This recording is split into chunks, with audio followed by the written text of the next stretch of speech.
Shalom, selamat pagi. Saudaraku, Herodes mengerti bahwa ada Mesias yang lahir. Dia tahu hal itu. Kemudian dia bertanya kepada ahli-ahli Taurat bangsa Yahudi untuk meneliti seluk-beluk tentang Alkitab, hal Mesias. Dia tahu bahwa akan ada Mesias yang dipersepsikan sebagai raja yang akan melepaskan bangsa Israel dari perbudakan, dari penjajahan bangsa asing. Herodes di dalam kelicikannya, dia memanggil orang-orang Majus pada waktu itu. Dia memancing dan bertanya banyak hal untuk dia bisa mengkorek banyak hal tentang Mesias itu.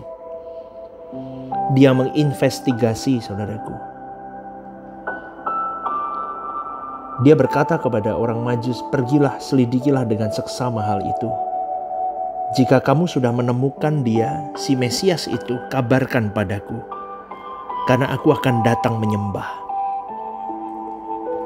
Dari kalimat ini sebetulnya Herodes tidak mau menyembah, saudaraku. Dia hanya ingin memancing cerita atau berita tentang kompetitornya, tentang pesaingnya. Herodes ketakutan tahtanya tergeser, saudaraku. Maka dengan diam-diam dia tahu dia tidak akan melakukan itu secara terbuka karena akan membangkitkan pemberontakan kaum Yahudi. Karena mereka memang sedang menantikan Mesias. Saudaraku, tahukah orang Majus diperingatkan oleh Elohim Yahweh dalam mimpinya supaya jangan kembali kepada Herodes. Maka mereka pulang melalui jalan yang lain. Didorong oleh kerinduan mereka bertemu dengan anak itu, maka mereka harus mengorbankan waktu, harta, tenaga, bahkan juga nyawanya. Kan di zaman itu saya yakin, saudaraku, kemungkinan mereka bisa bertemu dengan perampok dan banyak orang jahat itu pasti. Karena mereka harus menjalani perjalanan di padang pasir.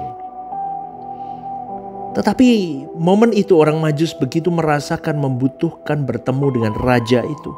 Apapun yang terjadi, mereka berani mengambil resikonya. Pertanyaan untuk kita hari ini, seberapa kita sebenarnya tertarik bertemu dengan Tuhan Yesus, saudaraku? Coba renungkan ini. Seberapa kita sungguh-sungguh rindu untuk bertemu dengan pribadi Tuhan Yesus? Kisah ini memberi pelajaran loh kepada kita, saudaraku. Orang yang sungguh-sungguh berniat, punya keinginan yang besar, pasti akan memiliki minat dengan kenekatan tertentu dan pasti bisa menjumpai Tuhan Yesus. Yesus akan datang kembali, namun bukan lagi sebagai bayi kecil, tetapi sebagai raja, sebagai Tuan. Dan ironisnya banyak orang belum siuman bahwa hidup ini singkat dan tragis. Apalagi kalau ekonominya kuat, harta bendanya banyak, tidak tergoyahkan seakan-akan. Sehat tubuhnya, relasi kuat, keluarga baik-baik, semua baik, semua berjalan lancar. Itu semua bisa menjadi alat kuasa kegelapan untuk menina-bubukkan kita, saudaraku. Sehingga kita bisa berkata, aku tidak membutuhkan dunia lain. Padahal dunia kita, hidup hari ini akan berakhir dan ada ujungnya. Mengerikannya bukan hanya singkat, tetapi kita tidak tahu kapan kita berakhir dan dunia ini berakhir. Dan setelah berakhir bukan selesai, tetapi ada kelanjutan.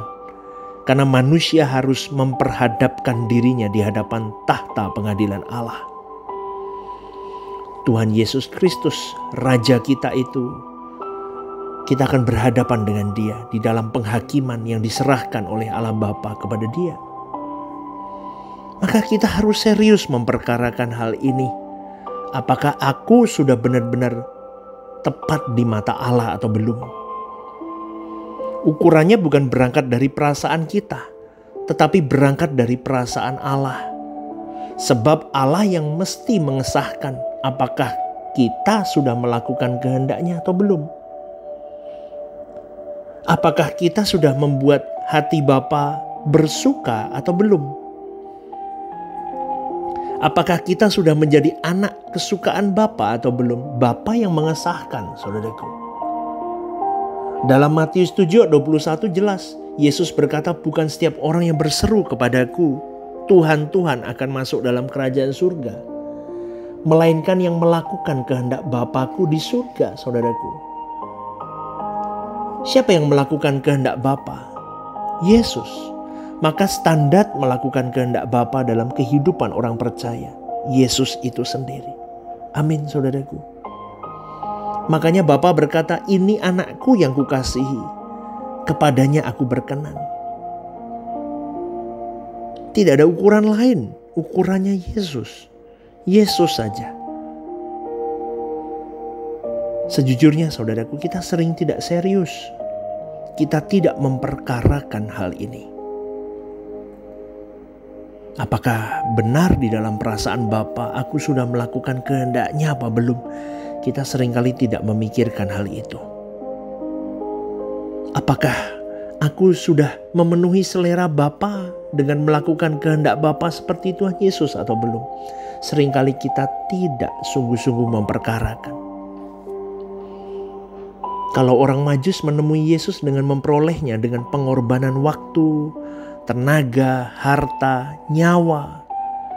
Apakah kita sudah sungguh-sungguh menemukan Tuhan Yesus dengan segala pengorbanan? Coba dicek, saudaraku. Ini menjadi refleksi untuk kita. Menemukan Tuhan di sini bukan hanya jadi Kristen, mengaku Yesus Tuhan sebagai juru selamat, tetapi kita bisa intim dengan Dia. Kita bisa berjumpa dengan Dia. Kita bisa mengenakan hidup Yesus. Seperti yang dikatakan dalam Filipi 2 ayat 5-7. Belum sepikiran dan seperasaan dengan Yesus berarti kita belum menemukan Dia.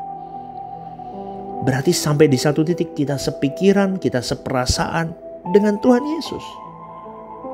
Karena orang yang memiliki Tuhan adalah orang yang memiliki karakter Tuhan itu sendiri. Kita tidak memiliki karakternya, berarti kita tidak menemukan Tuhan. Tapi banyak orang yang merasa, apalagi orang Kristen merasa sudah menemukan Tuhan karena beragama Kristen.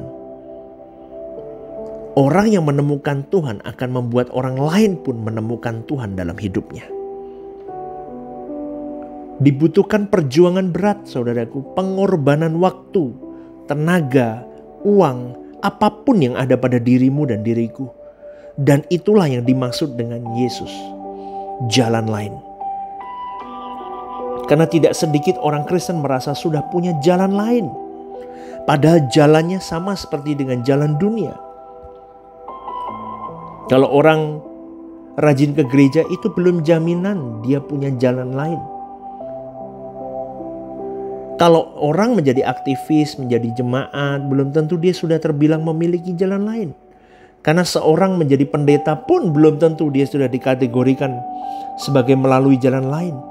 Melalui jalan lain hanya satu ukurannya, yaitu mengenakan hidupnya Tuhan Yesus. Mau tidak mau, saudaraku, saya ulang sekali lagi.